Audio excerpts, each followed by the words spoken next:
L'objectif ici est de ne plus dépendre de ton salaire pour vivre ta vie.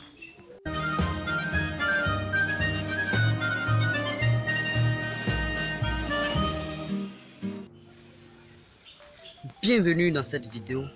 Aujourd'hui, je te prends en charge pour te dire exactement les 3 étapes essentielles à savoir avant de te lancer dans un business quelconque. Si tu ne me connais pas encore, c'est ta première fois de me voir, bienvenue sur la chaîne Investir Jeune. Je suis Ekra Fresnel et mon objectif est d'être indépendant avant l'âge de 35 ans. Être libre financièrement, avoir le maximum d'argent avant l'âge de 35 ans. Mon objectif est fixe.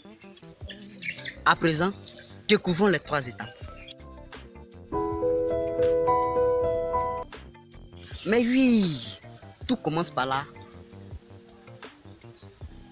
Tout commence par là.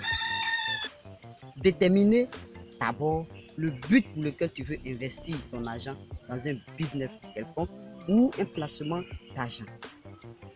Il y a plusieurs personnes qui nous suivent chaque jour, mais n'ont pas d'objectif. Tout commence exactement par l'objectif, le mindset. Tout fonctionne par la tête. Tout est concluant par la tête. Rien d'autre que ça. Détermine premièrement ton objectif. L'objectif que tu veux atteindre dans ce business. Tu décides d'investir dans la restauration. Quel est l'objectif que je vais atteindre? Créer un endroit d'abord pour investir. Quel est l'objectif que je vais atteindre? Est-ce pour être riche demain? Est-ce pour avoir de l'argent actuellement? Est-ce pour pouvoir financer mes études que je fais? Ou bien pouvoir financer les études de mes frères, de mes parents, de mes enfants ou autres? Plusieurs objectifs que tu dois déterminer d'abord avant de te lancer dans un business. Si tu n'as pas de point, si tu perds le fil conducteur, ben mon ami, c'est le chaos. Tu ne vas pas quand même mettre de l'argent dans quelque chose dont tu ne connais pas les sources premières. Mais oui, parce qu'il s'investit là-bas, donc tu investis là-bas. Avez-vous les mêmes plans? Mais non, on ne peut pas respecter les mêmes plans à la lettre. Même pas. Alors, trouve une idée et détermine tous les facteurs qui vont te faire donner d'autres objectifs à pouvoir atteindre ton objectif dont tu as tant rêvé. Moi, je me suis lancé précisément en art plastique. Il y avait un objectif à atteindre. C'était le secteur, c'était dans le domaine qui était facile pour moi exactement d'être enseignant rapidement. C'était mon objectif, être enseignant. Mais je me suis donné tous les moyens possibles. C'est vrai que l'art était dans mon sang. En réalité, j'avais beaucoup aimé les mathématiques et j'étais prêt à donner ma vie pour la science, mathématiques, physique. Quand je dis je me présente, je suis Ekra Fresnel. Mais Fresnel vient de quel nom? C'est un gros scientifique. Mais je me suis fait fi de tout ça, fixer un objectif que je devrais atteindre absolument. C'était tout juste être professeur d'art plastique que je suis aujourd'hui. Et ça ne s'arrête pas là. Il y a plusieurs bénéfices qui sont créer des tableaux d'art, plusieurs tableaux, faire des dessins, des décorations intérieures, extérieures et autres que je fais. Mais c'est parce que j'ai analysé tous les atouts, tous les contours de mon objectif. Et j'ai vu que c'est un secteur très rentable. Voilà pourquoi je me suis appliqué à la lettre à le faire. Alors, détermine d'abord le point de vue, ce pourquoi tu veux te lancer dans telle activité. Donc, si tu n'as pas de but, c'est que tu ne sers à rien en ce moment-là. C'est que ce n'est plus la peine de suivre. Mais sur le champ, tu peux prendre un papier et commencer à fixer tes objectifs. Pour moi, pourquoi et comment tu veux investir. Sois direct dans tes propos, ça t'aidera. Alors, étape numéro 2.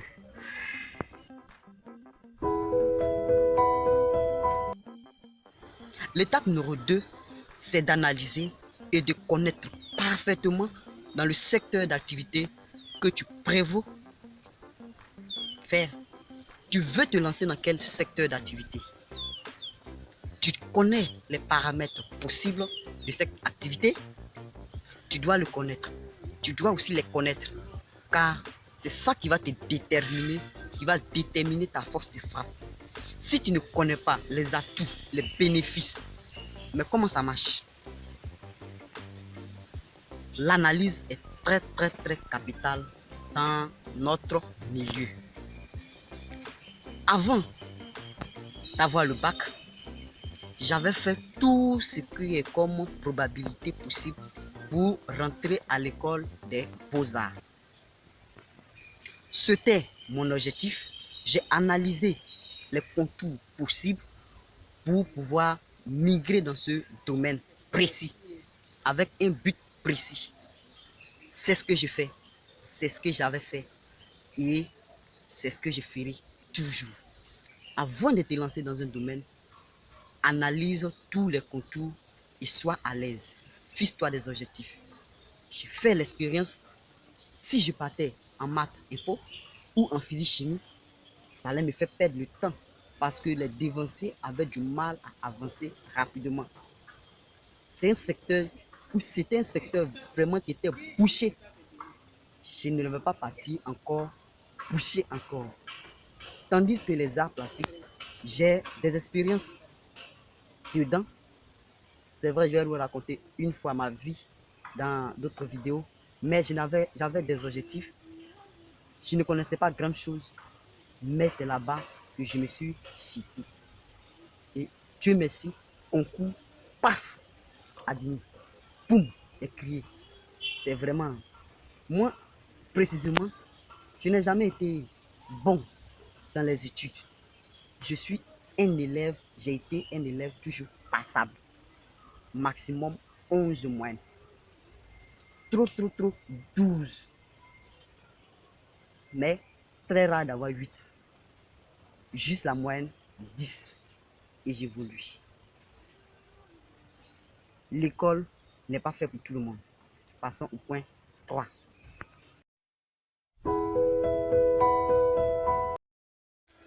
Eh bien, la dernière partie, c'est de chercher à te faire connaître par une personne ou à te faire accompagner. Fais-toi accompagner par un mentor, quelqu'un qui s'y connaît, qui connaît la matière pour pouvoir te conduire.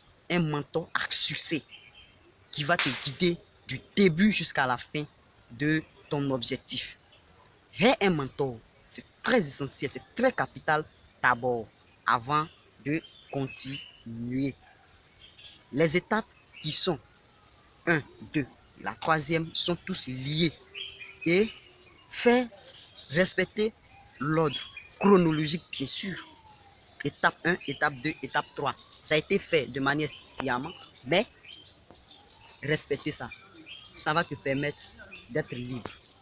Mon histoire personnelle encore est la bienvenue pour te renfermer encore sur ce point saillant. J'avais envie d'être au Beaux-Arts, mais je n'avais pas les moyens. Je ne connaissais pas quelle matière, comment se font les compositions, comment faire pour pouvoir être admis au concours. Parce que c'est un concours, on n'a fait pas. Donc je me suis donné un mentor et qui a décidé effectivement de m'accompagner dans ce élan-là, car il a vu mes efforts, ce que je faisais. Je dessinais au maximum, je l'envoyais, il corrigeait. Un professeur d'art plastique, bien sûr, il corrigeait chaque jour, il le faisait, il corrigeait. Et c'était lui mon guide particulier dans ce secteur, qui m'a vraiment montré les topos pour pouvoir réussir effectivement au concours.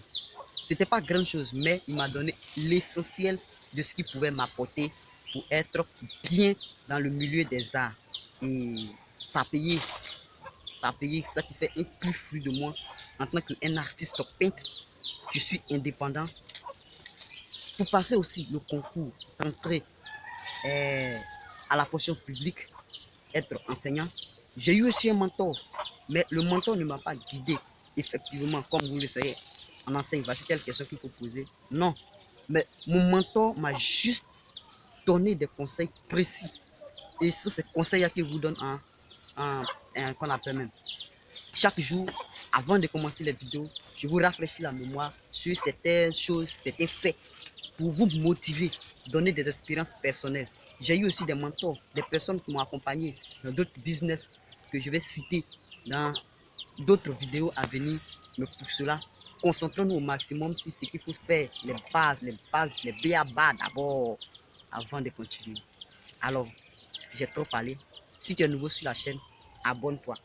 Pose-moi toutes sortes de questions si tu es ancien. Mets un pouce bleu, s'il vous plaît. On se retrouve pour une nouvelle vidéo. Allez-y en playlist pour consulter le maximum de formations disponibles. Merci.